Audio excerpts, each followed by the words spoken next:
நல்லது கெட்டதுன்னு பிரிச்சு பார்த்து செயல்பட முடியாது. அப்போ அவங்க உடம்புல கெட்ட கருமாக்கள் பதிய ஆரம்பிச்சிடும். அப்படிங்கறதுக்காகத்தான் நம்ம முன்னோர்கள் நமக்கு கோயில்ன்ற வடிவத்தை அமைச்சு கொடுத்தாங்க.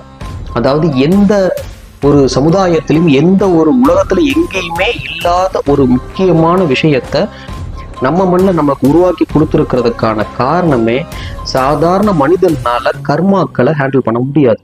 அப்ப அவங்க தன்னுடைய கர்மாக்களை ஹேண்டில் பண்ணிக்கிறதுக்கு, தன்னுடைய கர்மாக்களை சரி கட்டிக்கிறதுக்கு, சீரமைச்சுக்கிறதுக்காகத்தான் கோவில்னு ஒரு விஷயத்த நம்ம முன்னோர்கள் நமக்கு கொடுத்துருக்காங்க.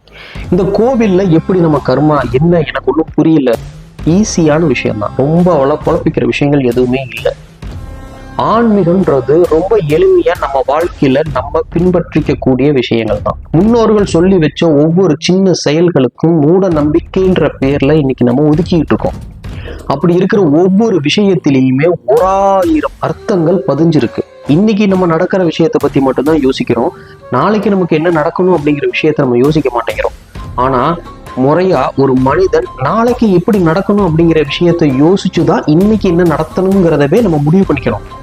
நம்ம இன்னைக்கே இதுல ஜெயிச்சாகணும், இன்னைக்கே நம்ம இதுல தப்பிச்சாகணும், இன்னைக்கே இதை நம்ம பண்ணி ஆகணும், இப்பவே எனக்கு எல்லாம் கிடைச்சாகணும், நான் நினைச்சதெல்லாம் நமக்கு கிடைச்சாகணுங்கிற பேர்ல நம்ம செய்யற செயல்கள் எல்லாமே நல்லதா கெட்டதான்றதே தெரியாம நம்ம ஒரு சூழ்நிலைக்குள்ள போய் மாட்டிக்கிறோம்.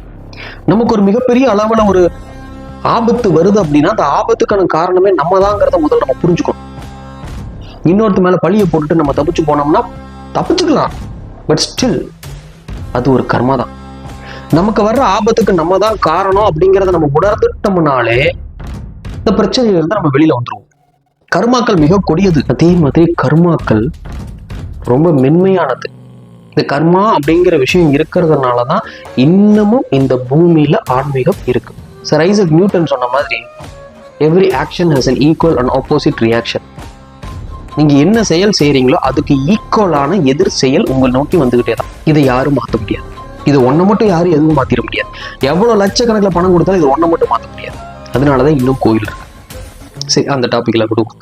நமக்கு தேவை இப்ப என்ன, எப்படி நம்ம கர்மாவை கரெக்டா ஹேண்டில் பண்ணிக்கிறது, எப்படி நம்ம கர்மாவை நம்மளே ஹேண்டில் பண்ணிக்கிறது அப்படிங்கிற விளக்கத்தை அடுத்த வீடியோல நான் சொல்லியிருக்கேன். லிங்க் டிஸ்கிரிப்ஷன்ல கொடுத்துருக்கேன், போய் தவறாம பாருங்க. கர்மாவை கையாள்வது எப்படி.